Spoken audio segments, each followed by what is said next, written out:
The Lord be with you. Good everyone. Today is Wednesday, September 11. But before I give my reflection for today, let me greet my classmate, Father MJ, who is celebrating his birthday today.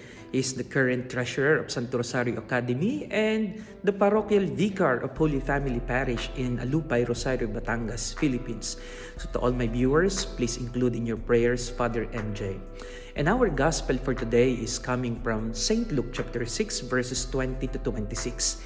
That is the Lucan version of the Beatitudes, wherein the Lord said, "Blessed are the poor, blessed are those who are hungry and thirsty, blessed are those being persecuted, being insulted, for theirs is the kingdom of God." Because at the end, the Lord will be their greatest and number one defender. Well, come to think of it, it may be ironic because how come in our world or in our society today, being poor, being persecuted, experiencing hunger and thirst, being insulted, be called blessed?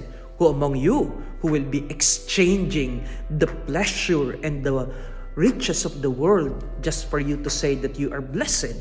Isn't it that is something that we will not allow to experience, not by ourselves, much more to be experienced by our loved ones?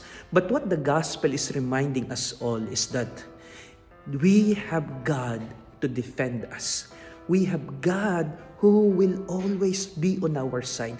God will lift up the poor in the same way that our Blessed Lady in her Magnificat said that the Lord will lift up the poor and send away the powerful. At the end of the day, the Lord is reminding us all that even if we will be deprived of the riches, of the power, we have one God, our only hope and our final destination, who will console, who will lift us up, because in the end, the justice and mercy of God will still overcome all the injustices and evil in the world. We just have to keep going. We just have to hold on to the Lord, who will be our defender, God, and Savior. Amen.